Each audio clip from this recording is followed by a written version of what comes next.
চলমান অস্ত্র উদ্ধার অভিযানে গত ৩ দিনে ঢাকা সহ সারা দেশে ৫৩টি অস্ত্র উদ্ধার করা হয়েছে।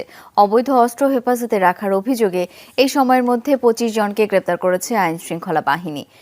সন্ধ্যায় পুলিশ সদর দপ্তর থেকে পাঠানো এক বিজ্ঞপ্তিতে এসব তথ্য জানানো হয়। এতে বলা হয়েছে, ৪ সেপ্টেম্বর থেকে শুরু হওয়া যৌথ বাহিনীর অভিযানে আজ পর্যন্ত মোট ৫৩টি অস্ত্র উদ্ধার হয়েছে। এর মধ্যে রিভলভার ২টি, পিস্তল ১৮টি, রাইফেল ২টি, শর্টগান ১১টি, পাইপগান ১টি, শুটারগান ৬টি, এলজি ৩টি, বন্দুক ৩টি, AK-47 ১টি, গ্যাস গান ১টি, চাইনিজ রাইফেল ১টি, এয়ারগান ১টি। এই অভিযান চলমান থাকবে বলে জানায় পুলিশ সদর দপ্তর। ছাত্র জনতার গণ অভ্যুত্থানে গত ৫ আগস্ট আওয়ামী লীগ সরকারের পতনের পর থেকে সারা দেশে প্রায় ৪ শতাধিক থানায় হামলা ও অস্ত্র লুটের ঘটনা ঘটে।